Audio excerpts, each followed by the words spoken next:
காலையில் நாம் முதல்ல சாப்பிட்ற ஃபுட்டு வந்து கொஞ்சம் ஹெல்த்தியாக இருந்தால் அன்றைக்கி டே முழுக்கவே நமக்கு வந்து ரொம்ப ரெஃப்ரெஷ்ஷாக ஃபீல் பண்ணுவோம். நம்ம உடம்பும் ஹெல்த்தியாக இருக்கும். அதுக்கு நம்ம பாரம்பரியமான சிறுதானிய சத்து மாவு கஞ்சி ரொம்ப ஈஸியாக எப்படி காய்ச்சறதுன்னு பார்க்கலாம். அதுக்கு ஒரு கனமான பேன் வந்து ஸ்டவ்வில் வச்சுக்கலாம். 1 கிளாஸ் அளவு தண்ணி அதில் கொதிக்கிறதுக்கு விட்டுடலாம். பெரிய கிளாஸாக இருக்கணும். 3 டேபிள் ஸ்பூன் அளவு சத்து மாவு கஞ்சி பவுடரை போட்டிருக்கேன்.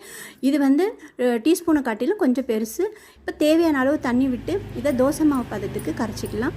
இந்த சத்து மாவு கஞ்சி வந்து இந்த சிறுதானியங்கள் வந்து தனித்தனியாக நம்ம வறுத்து அரைக்கிறதுனால இது லம்ஸ் எல்லாம் ரொம்ப கட்டாது. வேகிறதும் சீக்கிரமாக வெந்துடும். வயிற்றுக்கும் எந்த ப்ராப்ளமும் இல்லாமல் நல்ல டைஜஷன் ஆகும்.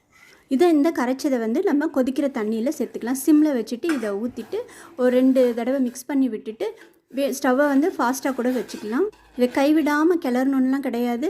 சும்மா ஒரு 2 தடவை மிக்ஸ் பண்ணி விட்டுட்டு நம்ம சிம்மில் வச்சுட்டாலோ இல்லை ஃபாஸ்ட்டாக வச்சாலோ சீக்கிரம் நம்ம ரெடி ஆகணும்னா ஃபாஸ்ட்டாக கூட வச்சுக்கலாம்.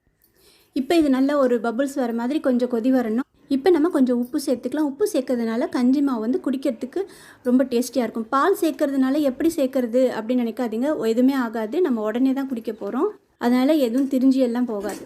இப்போ ஒரு மிக்ஸ் பண்ணிவிட்டு பொடிச்சு வச்சுருக்கிற கருப்பட்டியை சேர்த்துக்கிறோம். இதையும் சேர்த்துட்டு நல்லா மிக்ஸ் பண்ணி விட்டுக்கலாம். ஒரு 2 தடவை மிக்ஸ் பண்ணி விட்டுட்டாலே அவ்வளோதான். ஒரு 5 நிமிஷம் கூட தேவை கிடையாதுங்க. நல்லா வெந்து வந்துடும். உங்களுக்கு குடிக்கும் போதே தெரியும் ஒரு கஞ்சி வந்து வெந்திருக்கா வேகலையாங்கிறது.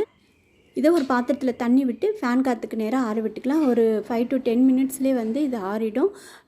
ஒரு டைம் சேவுக்காக தான். காலையில் நம்ம சீக்கிரமாக குடிக்கணுங்கன்னா இப்போ நம்ம ஏற்கனவே காய்ச்சி வச்சுருக்க 1 கிளாஸ் அளவு பாலை வந்து சேர்த்துக்கிட்டோம். இது 2 பெரிய கப்பில் 2 பேர் குடிக்கிற அளவுக்கு தாராளமாக வரும். இதுதான் மீடியம் திக்னஸ்ஸு. இதுக்கு மேலே வேணும்னா நீங்கள் 1 ஸ்பூன் அளவு எக்ஸ்ட்ரா சேர்த்துக்கணும். இன்னும் கொஞ்சம் திக்கு வேணும் நல்லா அப்படின்னா, இல்லை இன்னும் கொஞ்சம் லிக்விடாக வேணும்னா ஒரு 1/2 ஸ்பூன் அப்படி 1 ஸ்பூனோ கம்மி பண்ணிக்கோங்க.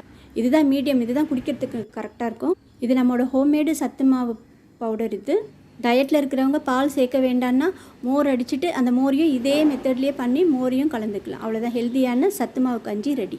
இந்த வீடியோ பிடிச்சிருக்குன்னு நினைக்கிறேன். பிடிச்சிருந்தால் லைக் பண்ணுங்கள், ஷேர் பண்ணுங்கள், சப்ஸ்கிரைப்